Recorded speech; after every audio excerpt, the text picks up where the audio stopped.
მოგესალმებით. ეს ტელეკომპანია ბურსია, მე ეკა სანიკიძე გახლავართ და ჩვენ ვაგრძელებთ გადაცემათა ციკლს მე დიდია.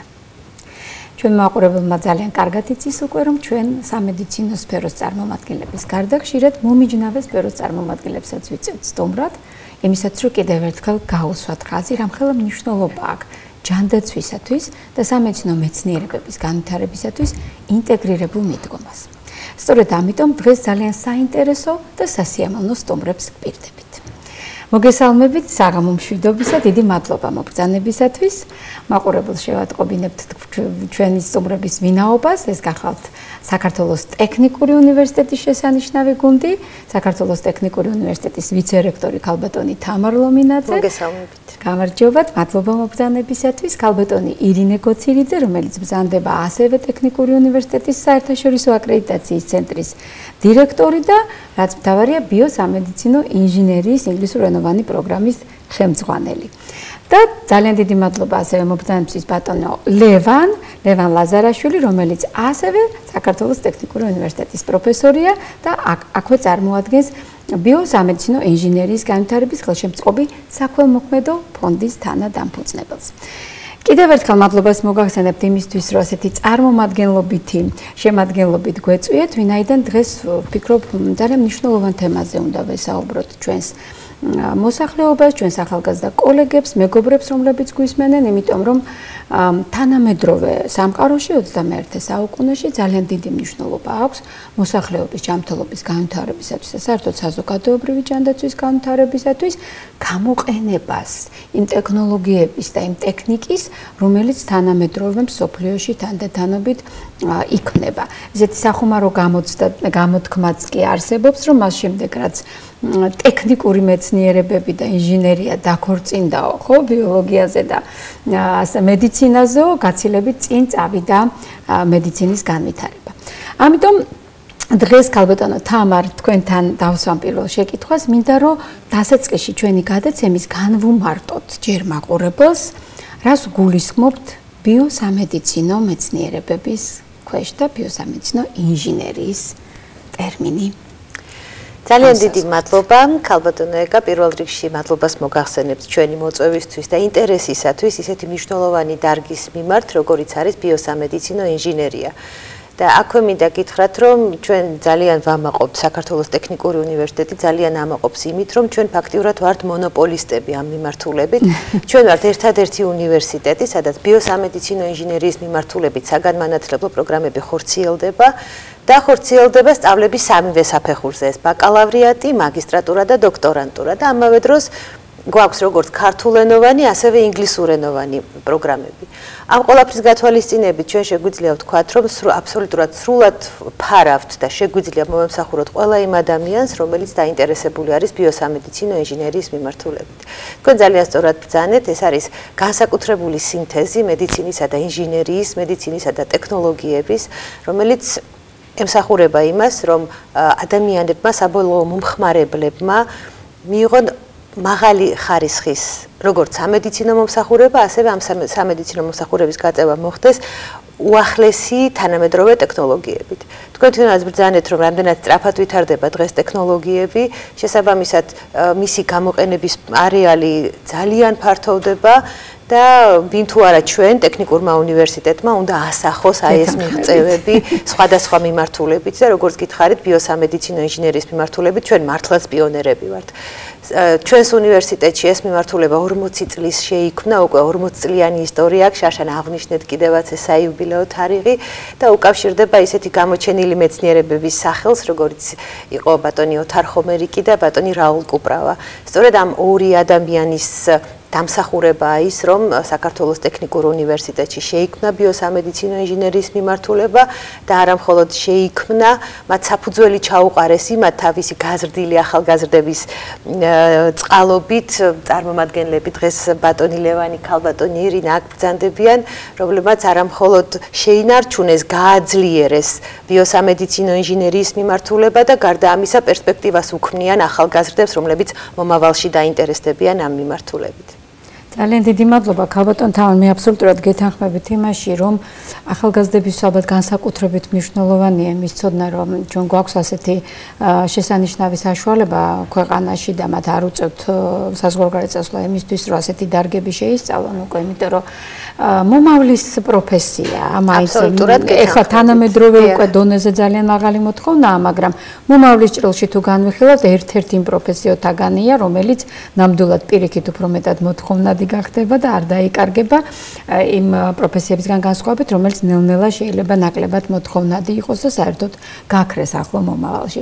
შესაბამისად, ეს ძალიან მნიშვნელოვანია, რომ დღეს ჩვენ ეს ინფორმაცია მივაწოდეთ და ახლა ქალბატონ ირინეს მინდა ვკითხო, ჩემთვის ძალიან საინტერესოა ის ფაქტი, რომ თქვენ ხართ საერთაშორისო აკრედიტაციის ცენტრის დირექტორი, რაც იმას ნიშნავს, რომ გამუდმებით ცდილობს დეპარტამენტი იმას, რომ არ ჩაამორჩეს იმ თანამედროვე სტანდარტს და მიიღოს ის აკრედიტაცია, რომელიც მოდის დღეს, ასე ვთქვათ, უმაღლესი სტანდარტის დამწესებელი ორგანიზაციებიდან, ინსტიტუციებიდან და ქვეყნებიდან. აი, რას ნიშნავს ჩვენთვის ეს საკითხი და რამდენად ვართ იმ დონეზე, რასაც ქვია ევროპული სტანდარტი, საერთაშორისო სტანდარტი და ამ ეტაპზე კონკრეტულად რა არის ყველაზე მნიშვნელოვანი მოთხოვნა, ინდიკატორი, კრიტერიუმი, რომ ბიოსამედიცინო ინჟინერია შეფასდეს ქვეყანაში დადებითად. დიდი მადლობა შეკითხვისთვის, საინტერესო შეკითხვა და მინდა გითხრათ, რომ არა მარტო ბიოსამედიცინო ინჟინერიის, არამედ ზოგადად საინჟინრო სხვა მიმართულების განვითარებისათვის იმას, რასაც ეწოდება ინტერნაციონალიზაცია განათლების, ეს არის კვინტესენცია და ძირითადი, ასე ვთქვათ, ნიშნული, რომელიც დღეს ტექნიკური უნივერსიტეტის წინაშე არის და ჩვენი რექტორი, ბატონი დავით გურგელიძე, აცხადებს მთავარ პრიორიტეტად. სწორედ ამას, განათლების ინტერნაციონალიზაცია. ეს ნიშნავს იმას, რომ ტექნიკურ უნივერსიტეტში საინჟინრო დარგების, არა საინჟინრო, არამედ ასევე ტექნოლოგიური დარგების მიმართ არის ეს მოთხოვნა, რომ ჩვენი საგანმანათლებლო პროგრამები აკმაყოფილებდნენ იმ სტანდარტებს, რასაც ქვია საერთაშორისო სტანდარტები. სწორედ ამ მიმართულებით რამოდენიმე წლის წინ დაიწყო მუშაობა საქართველოს ტექნიკურ უნივერსიტეტში, ეს გახლავთ ეგრეთ წოდებული აბეტ აკრედიტაციისთვის პროგრამების მომზადება.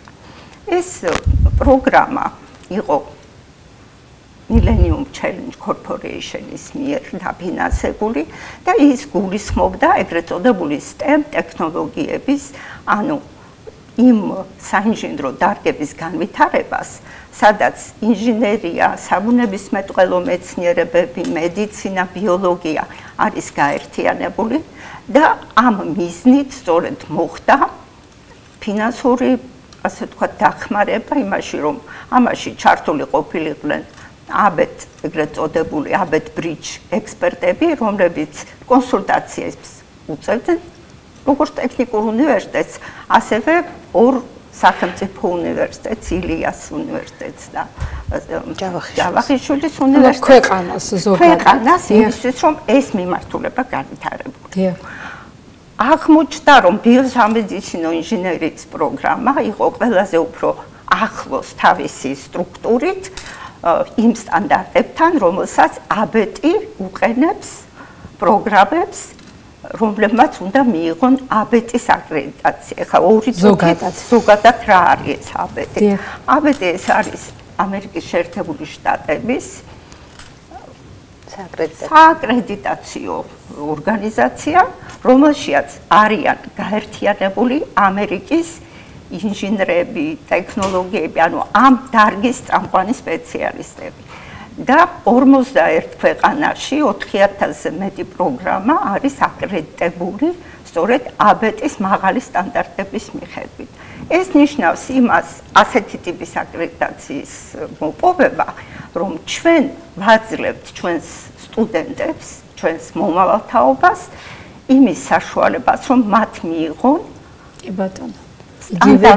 მაღალი სტანდარტის განათლება, რომელიც გულისხმობს ინჟინერიის, მათემატიკის, საბუნებისმეტყველო მეცნიერებების კომპიუტერული მეცნიერებების ეს ყველაფერი არის ამასთანავე საინფორმაციო ტექნოლოგიებთან მასში და ეს რა თქმა უნდა გულისხმობს იმას, რომ ისინი არიან კონკურენტუნარიანები უკვე არა მარტო საქართველოს, არამედ რეგიონის, არამედ მსოფლიო არენას.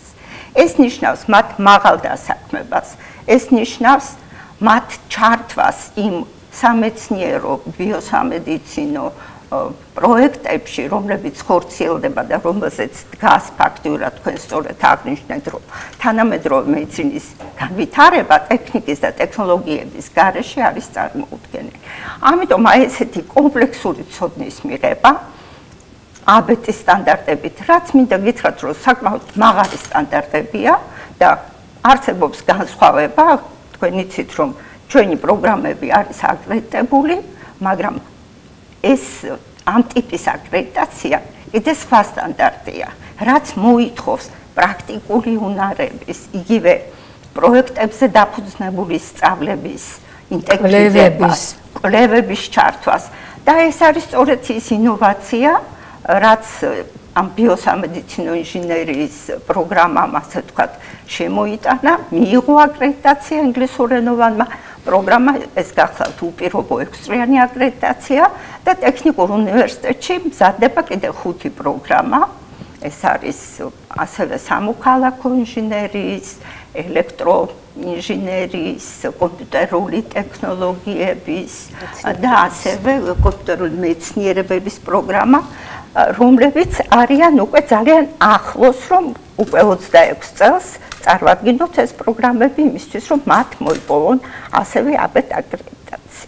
ძალიან დიდი მადლობა. გამოდის, რომ თქვენ ახლა მოხჯაოქრელად შრომობთ იმისთვის, რომ უკვე განავითაროთ ზოგადად ბიოსამედიცინო ინჟინერიის კუთხითაც და სხვა მიმართულებითაც ეს ძალიან სერიოზული, ასე ვთქვათ, განაცხადია, მე ასე ვიტყოდი, არა მარტო თქვენი უნივერსიტეტის, არამედ ქვეყნის მხრიდან, იმიტომ რომ აი ამ გადაცემაშიც არაერთხელ აღგვინიშნავს პირადად ჩემი როგორც ერთ-ერთი მოქალაქის აზრია ეს და ასე ვფიქრობ, რომ ძალიან ბევრი ადამიანი თulis საქართველოს როგორც პატარა ქვეყანა დღეს თავისი ინდუსტრიით და მძიმე მრეწველობით და ამ შემდეგ იმდენად ვერ წავა წინ და თუნდაც მით უმეტეს სოფლის მეურნეობით, როგორც აი ამ ინტელექტუალური პოტენციალით, რომელიც აი მართლა გენეტიკურად არის დარწმუნებული ვარ ჩვენს ერში, ჩვენს ახალგაზრდობაში განსაკუთრებით ის უკვე ახალი ძალით იფეთქებს, ეს ბუნების კანონია და აი ის საოცარი ცოდნა და ამ ცოდნის რაღაცა უკვე სხვანაირად რეალიზების, იცით, გამოყენების უნარი ნამდვილად. აი ამ თვალსაზრისით მინდა რომ აი ქალბატონი ირინა მისაუბრა როგორი პროცესები გავიარეთ ჩვენ იმისთვის, რომ ბიოსამედიცინო ინჟინერიაზე მიგვეღო აბეტის აკრედიტაცია და მოგეხსენ მართლა მინდა გითხრათ, რომ ეს არ იყო ერთდღიანი და ორდღიანი შრომა, ეს იყო 5-6 წლის შრომა უძღოდა წინ მეტის და განსაკუთრებით რთული იყო შემდეგ უკვე როდესაც ექსპერტები ყავდა ტექნიკურ უნივერსიტეტში ამერიკელები ქალბატონმა ირინამ იმ დღეებს აბეტის ღამეები დაარქვა, იმიტომ რომ ჩვენთვის დღეები ღამეები სულ ერთი იყო. მთელი უნივერსიტეტი ბატონი რექტორის ხელმძღვანელობით ჩართულები ვიყავით ამ პროცესში. მართლაც ეს აბსოლუტურად ქალბატონმა ირინამ ძალიან სწორი თქვა, აბეტის აკრედიტაცია არ ნიშნავს მხოლოდ პროგრამულ აკრედიტაციას, ეს ნიშნავს ინსტიტუციურ აკრედიტაციასაც. და შესაბამისად მთელი უნივერსიტეტის ყველა რგოლი როგორც ერთი ვიყავით ჩართულები. დირიჟორი ყავდა რა თქმა უნდა ბატონი დავითი, ჩვენი უნივერსიტეტის რექტორი და მინდა ვთქვა, რომ როდესაც შეფასებები მოვისმინეთ ექსპერტებისაგან, ექსპერტებმა განსაკუთრებით გამოყვეს ჩვენი ახალგაზრდები ქალბატონი ირინა და განსაკუთრებით გამოყვეს ის კვლევითი პროექტები, რომლებიც ამ ბავშვებს უკვე ჰქონდათ შესრულებული და რომელიც მათ წარადგინეს ექსპერტებთან განსახილველად. განსაკუთრებული სიძლიერე, ერთ-ერთი განსაკუთრებული ძლიერი მხარე ჩვენი ბიოსამედიცინო ინჟინერიის პროგრამის იყო ზუსტად ეს ახალგაზრდები და მათ მიერ ჩატარებული კვლევები. სხვანაირი გონება מחვილობა აქვს, საზრიანობა, გონება מחვილობა, საზრიანობა და ამ ყველაფერს იყენებენ იმისათვის, რომ არსებული პრობლემებისთვის მოიფიქრონ ინოვაციური გადაწყვეტილებები, მედიცინის პრობლემა, ამ შემთხვევაში სამედიცინო პრობლემების გადასაჭრელად ტექნოლოგიების საუკეთესოდ გამოყენება. მათ შორის ჩვენი ახალგაზრდები იყენებენ ამ ყველაფერს ყოველთვის ხელოვნური ინტელექტის მიმართ იცით რომ დღეს ხელოვნური ინტელექტი არის ყველგან და შესაბამისად არც მაგაში არ ჩამორჩა ტექნიკური უნივერსიტეტი და მინდა გითხრათ რომ უკვე ორი ნაშრომი არის დაცული სადისერტაციო ნაშრომი ხელოვნური ინტელექტის გამოყენებაზე ბიოსამედიცინო ინჟინერიის მიმართულებით თუ ჩავთვლით იმას რომ დაცვას რამდენი წელი აქვს წინ შეგვიძლია ვივარავდოთ რამდენი ხანია უკვე ტექნიკურ უნივერსიტეტში ბიოსამედიცინო ინჟინერიაზე ამ შემთხვევაში ბიოსამედიცინო ინჟინერიაზე მახვილე ყურადღებას დიახ რადგანაც ამ თემაზე ვარ შეკრებილი თუმცა ტექნიკური უნივერსიტეტი ლიდერი იყო და არის ინჟინერიას და ტექნოლოგიებში ზოგადად. ძალიან სასიამოვნოა, უბრალოდ ეცით რა არის მნიშვნელოვანი ჩემთვის როგორც ექიმისთვის. ის რომ აი ჩემი ახალგაზრდობის დროს იყო ეს ეხლა ასე თუ მიუდგებით დაწყებული ჩვეულებრივი რენტგენის აპარატიდან და აგერ პეც-სკანირებიდან ესეც ტექნოლოგიების გამოყენებაა და აღარ ვსაუბრობ უკვე სხვა ძალიან მნიშვნელოვანი მთელი ლაბორატორიული მედიცინა და შემდეგ ბიოსამედიცინო ინჟინერიის მაგალითად უბრალოდ ჩვენ ასე არ ვუწოდებდით ამას ხო მაშინ ჩვენ ახალგაზრდობაში თუმცა მე მახსოვს აი საოცარი მართლა დღეები და ღამეები როცა ახალგაზრდები რო ვიყავთ რაღაცა იდეა რო დაგვებადებოდა და კუსტარულად რო გააკეთებდნენ მივაკითხავდით ეგრევე ტექნიკური უნივერსიტეტის ბიჭებს მაშინ გები ერქვა გახსოვთ და აბა გეტებში წავედით ვიტყოდით და ეს ბიჭები მაშინ რაღაცას მოგვიფიქრებდნენ რაღაცას გაგვიკეთებდნენ და ისე იაფად შეეძლოთ ახლა მე არ დამავიწყდება ერთ-ერთი ჩემი ინტერესის საგანი გახდაო ეს ხელოვნური ოზონოთერაპიის და ნუ როგორც მე აღმოჩნდა იონიზატორის ბებია გამოვიგონეთ, მაგრამ ნუ აი ეს მომენტი იყო, იმიტომ რომ მაშინ მუშაობდით ზუსტად ტუბერკულოზში კლიმატოთერაპიის საფუძველი რა შეიძლება ყოფილიყო და აღმოჩნდა რომ 3 და მოკლედ გადავედით ამ თემას და აი ერთ ღამეში გაგვიკეთეს ისეთი კუსტარული რა თქვია ოზონის მაპროდუცირებელი. ნუ რატო ვამბობ ამას, რომ ჩვენთვისაც ეს ძალიან საინტერესოა ექიმებისთვის. მაგრამ მნიშვნელოვანი ეს ახალგაზრდა გონება იმითია რომ მათ შეუძლიათ ჩაანაცვლონ ის შრომა ის მართლა რუტინული შრომა რომელსაც ზოგჯერ დღეები და კვირაები ჭირდება და არა და რამოდენიმე წამში ან წუთში ხელოვნური ინტელექტის გამოყენებით თუ სწორად გააწვრთნიან პროგრამას დაგვიდონ ის დიაგნოზები რომელსაც დიაგნოსტიკის დროს ხშირად მართლა სვეტებად დაყენებული წიგნებიდან გჭირდებოდა დასამუშავებლად და აღარ ვსაუბრობ იმაზე რომ ლაბორატორიული მონაცემების დამუშავება არის შესაძლებელი შესანიშნავად და რაც თავარია მათემატიკური მოდელირებით რამოდენიმე მონაცემის საშუალებით თუ კანონზომიერება დადგენილია მონაცემებისა სხვა მონაცემებთან ფორმულა შეიქმნება და ბუნებრივი აქაც შეიძლება გავთვალოთ თუ აქ ეს მონაცემი მაქვს რამ ექნება ესე იგი სხვა თავშად სისხლის სარწმუნოების მონაცემი ვიცი და ბიოქიმიაში რა შეიძლება იყოს ხო პირობითად ვამბობ ანუ იმის თქმა მსურს რომ ბიოსამედიცინო ინჟინერია არა მარტო ტექნიკის და ტექნოლოგიების არამედ სწორედ აი ამ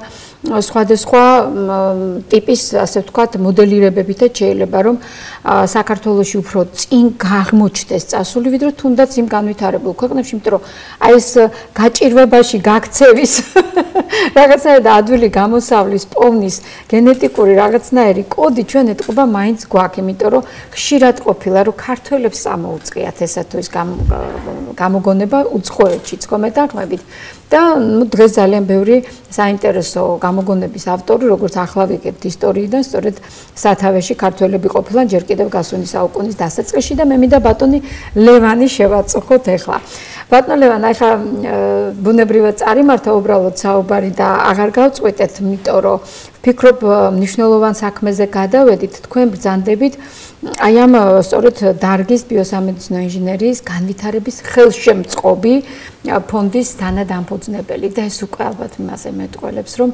მნიშვნელობა იმდენად იქნა დანახული და აღქმული რომ გადაწყვეტილება იქნა მიღებული რომ ამ დარგის განვითარებას ყველამ უნდა შეუწყოს ხელი. აი თქვენ როგორ გაგიჩნდათ ეს იდეა, ახლა ჩვენ ახლა მე იდეაში ვართ, აქედან დავიწყოთ, რომ ასეთი ფონდი დაგეფუძნებინათ და რამდენად ფიქრობთ რომ ეს სახელმწიფოს პრიორიტეტი უნდა იყოს თუ აი მსგავსი დაუშვათ სხვადასხვა ბიზნესის წარმომადგენლების, ცალკეული მოქალაქეების, ფონდების, აი ამ კუთხით განვიხილოთ თუ შეიძლება. მოგესალმებით ბატონო ეკა და მადლობას მოგახსენეთ მოწვევისათვის. აქ აღინიშნა რომ დღეს სამედიცინო ტექნოლოგიები ისე სწრაფად ვითარდება რომ აუცილებლად ფეხი უნდა აუწყოთ ამას და ამ ფონდის შექმნაც მნიშვნელოვნად ამან განაპირობა. ხედავთ რომ ერთი მხრივ ჩვენ ყავს ძალიან ნიჭიერი მონდომებული სტუდენტები, ახალგაზრდა თაობა, რომელსაც ცნობილი მიზეზების გამო არ აქვს იმისი ფუფუნება და საშუალება, რომ მეცნიერებაში დიდი ინვესტიციები ჩაიდოს და სახელმწიფოს მხრიდან და ამიტომ ფონდის ერთ-ერთი მიზანიც ეს არის, ზუსტად ხელი შეუწყოს ესე სტუდენტებს თავის სამეცნიერო მუშაობაში. ამავე დროს ზუსტად იმ პროგრამების გამოყენებით, რომელიც ქალბატონმა ირინამ ახსენა, საჭიროა რომ ჩვენი წარჩინებული სტუდენტები დავაფინანსოთ სხვადასხვა საერთაშორისო უნივერსიტეტებში მოკლიან საშუალოვანი სწავლებების მხრივ. ასევე საჭიროა რომ სათანადო ინფრასტრუქტურა შეუქმნას სტუდენტებს, რომ არა მარტო თეორიული განათლება მიიღონ უნივერსიტეტის კედლებში, არამედ პრაქტიკული განათლებაც მიიღონ. მინდა შეგახსენოთ, რომ დღეს საქართველოში დაახლოებით 300-მდე სტაციონარული სამედიცინო დაწესებულებაა და დაახლოებით 3-ჯერ მეტი ამბულატორიული დაწესებულებაა. ყველგან, როგორც მოიხსენებათ, შევხვდებით სამედიცინო ტექნიკას, ამას თუ იმას. შესაბამისად, მათ ჭირდებათ, ასე ვთქვათ, კვალიფიციური სერვისული მომსახურება და მეორე მხრივ, ყოველწუთიერად განვითარებული სამედიცინო ტექნოლოგიები ნიშნავს, რომ ტექნიკური პოტენციალი, ვინც მას მოემსახურება, უნდა იყოს მომზადებული. აუცილებლად. მით უმეტეს, რომ ვისაუბრეთ აქ ხელოვნურ ინტელექტზე, რომელიც ძალიან, ასე ვთქვათ, პოპულარული გახდა სამედიცინო ტექნიკაში და ტექნოლოგიებში, ინერგება ყველა მიმართულებით და შესაბამისად, აი ფონდის მიზანიც ეს იყო, რომ ყველაფერი ამისთვის რაღაცნაირად ხელი შეგვეწყო და ეს არის კერძო ბიზნესის, ასე ვთქვათ, მიზანი. და კერძო ბიზნესის საგანი.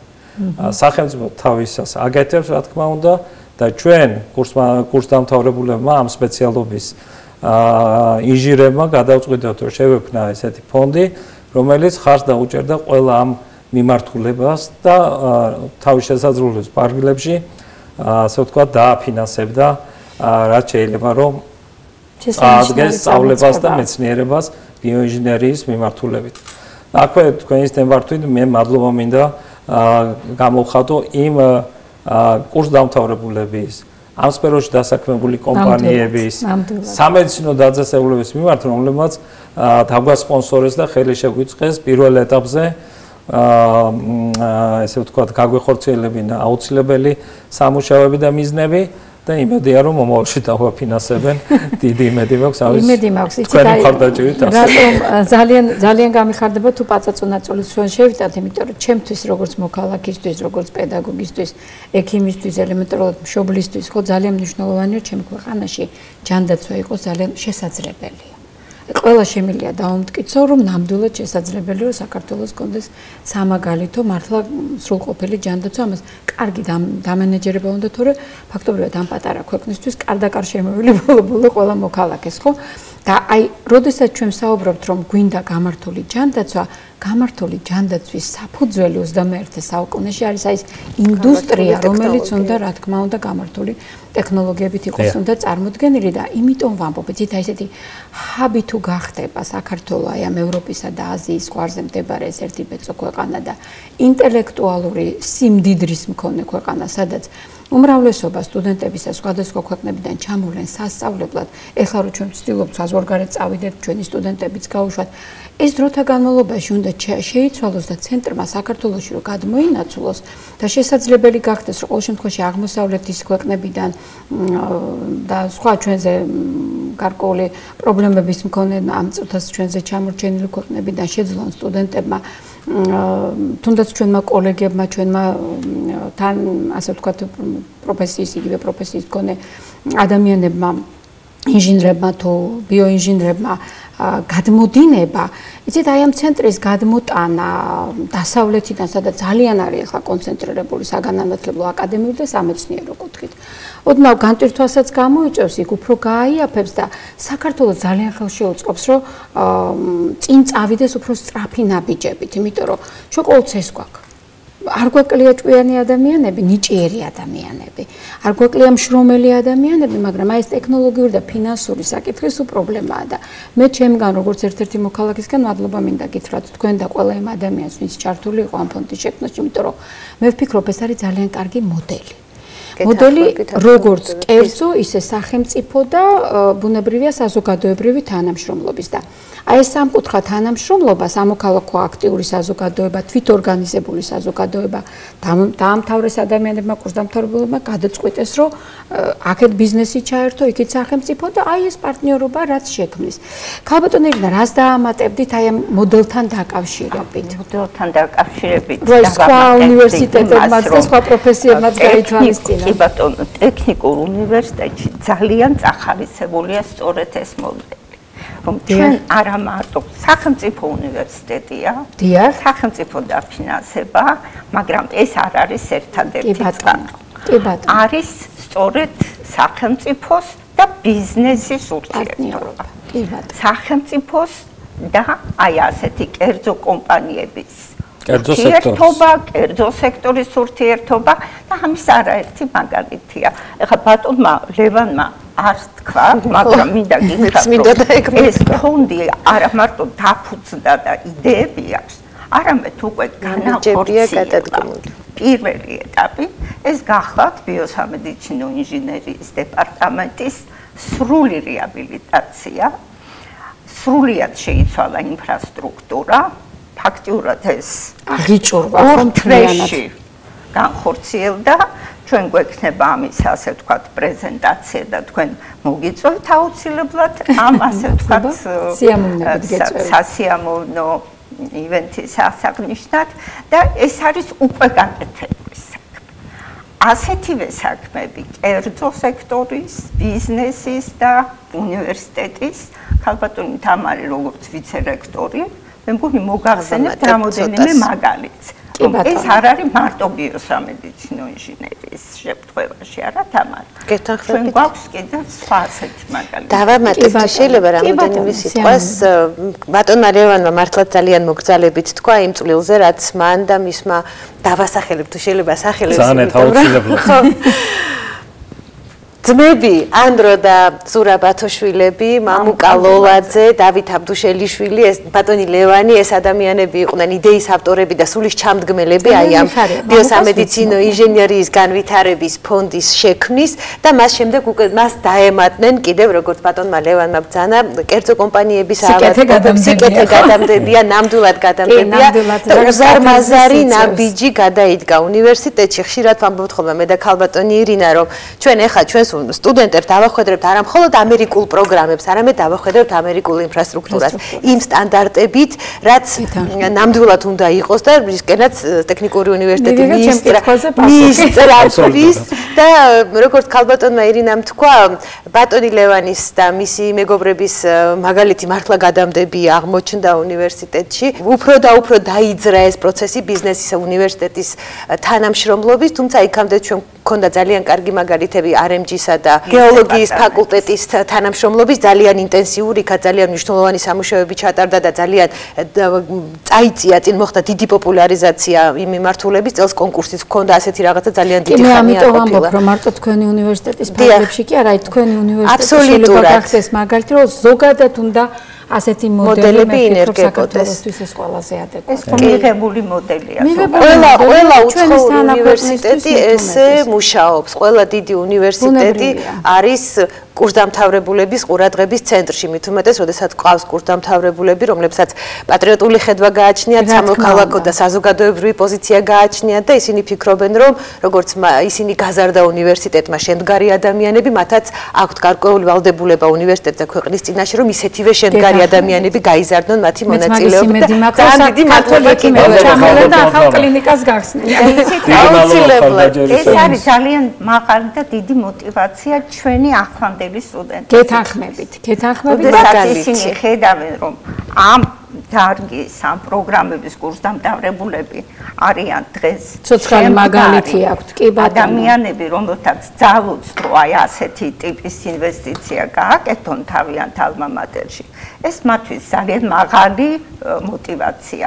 გარდა იმისა, რომ აი როგორც ბატონმა ლევანმა ბრძანა, რომ აქ იქნება დაწესებული სტიპენდიები, მათი კი ეს არამფინანსური მუშაობის დაფინანსება, იმიტომ აი მინდა კონფერენციებზე გაგზავნა ხო ალბათ. იცით ჩვენ ვაპირებთ ჩატარებას ზუსტად იმ იდეების ხარდასაჭერად, რომელიც ჩვენ ახალგაზრდა სტუდენტებს გააჩნიათ, რომ გვინდა რომ წავახალისოთ აი, მე დიდიაში ვეპატიჟები, ყველას ვისაც ახალი იდეა. საკმაოდ საინტერესო ნამუშევრები აქვს ჩვენ სტუდენტებს. ამიტომ მეც ძალიან საინტერესო. თუ მოგწანდებით გაჩვენებთ. აი, მაყურებელს ვეთქვით, სტუდენტებმა დააარსეს თავისი ბიოსამედიცინო ინჟინერთა კლუბი. გადასარევი. ტექნიკურ უნივერსიტეტში პირველი სტუდენტური კლუბი, რომელშიც არანაირი ჩარევა არ საიდან არ ხდება და აი ამ კლუბის მუშაობა სწორედ აბეწის ექსპერტების მიერ იყო ხაზგასმით. რომ განსაკუთრებული, ასე ვთქვათ, ჩვენს ახალგაზრდებს ინტერესი იყო სწორედ აი ამ კლუბის მიმართ. ისინი სწორედ აქ იწყებენ თავიანთი პროექტების განხორციელებას, იმიტომ რომ ჩვენ დავნერგეთ ეგრეთ წოდებული პროექტებზე დაფუძნებული სწავლება. ეს არის როდესაც სტუდენტები უკვე პირველი კურსიდან ეჩვევიან, რომ თავიანთი აი ეს ტრანსფერული უნარები აქვთ იდეა ცოდე განახორციელებს. კი ბატონო. ისე რომ აი უკვე საბაკალავრო პროექტი შეიძლება სტარტაპიც კი იყოს. აი ეს მაგის მაგალითებიც გვაქვს. ქალბატონო, ერთ ზამთრად შეიძლება თქვენ ბრძანეთ, რომ შეიძლება იქცეს რეგიონულ ჰაბად. შეიძლება იქცეს კი არა უკვე ვიქეცით რეგიონულ ჰაბად. ამ კონკრეტული ამ სფეროში ნამდვილად ჩვენთან რო შემოხვიდეთ როგორც თანამშრომლები, დეპარტამენტის თანამშრომლები არის აბსოლუტურად შერეული, ყავს როგორც ქართველები, ასევე უცხოელები და უკვე სტუდენტებშიც გვაქვს ინგლისურენოვანი პროგრამა საკმაოდ დიდი ხანია და ყავს უცხოელი სტუდენტები, მაგრამ მას შემდეგ რაც მივიღეთ აბეტის აკრედიტაცია, უკვე ბავშვები მოდიან მიზანმიმართულად, იმიტომ რომ ჩვენ გვაქვს რეგიონში ამერიკული სტანდარტებით აღიარებული პროგრამა, აბეტის მიერ გაცემული სერტიფიკატი, რომლითაც მათ გზახსნილი აქვს სოფლიოს ნებისმიერ ქვეყანაში, ნებისმიერ დიდ პატარა საშუალო კომპანიაში დასასაქმებლად. და ბევრმა სტუდენტმა ხო, ეგ რა თქმა უნდა, გასაუბრებისას გვეუბნებიან, რომ გადაწყვეტილი მიიღეს სწორედ აი აქედან გამომდინარე რომ დიახ ჩვენ ვჩანვართ უკვე ამ მიმართულებით და არა მხოლოდ ამ მიმართულებით რა თქმა უნდა მაგრამ აი ეს ინტერნაციონალიზაცია რაც როგორც ქალბატონმა ირინამ თქვა ჩვენი უნივერსიტეტის და ჩვენი რექტორის პრიორიტეტი არის ზუსტად ამის საშუალებას გვაძლევს რომ ვიყოთ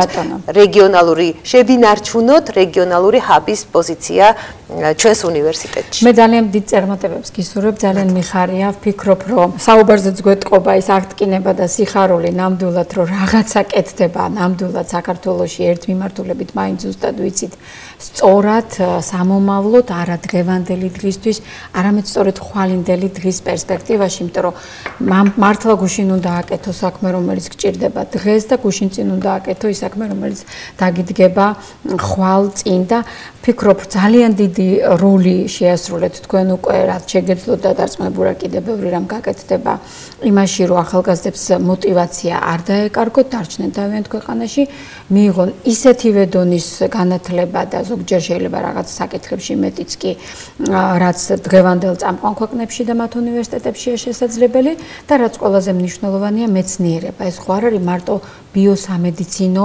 ინჟინერიის სფეროში მეცნიერების განვითარება. ერთ სფეროში მაინც ძალიან სერიოზული გარღვევა სამეცნიერო კუთხით იმას ნიშნავს, რომ ქვეყანაში სამეცნიერო კვლევითი პოტენციალი გაცოცხლდება და განვითარდება.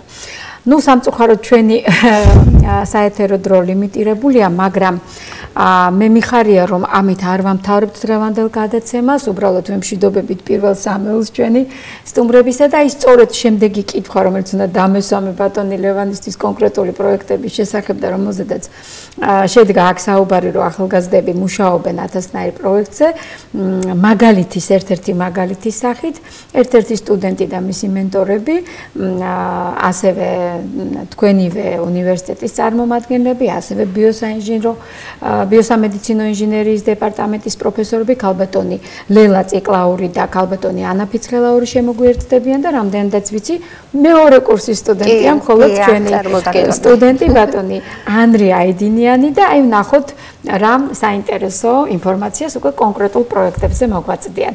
დიდი მადლობა მობრძანებთ. დიდი მადლობა. გეპატიჟებით ჩვენთან.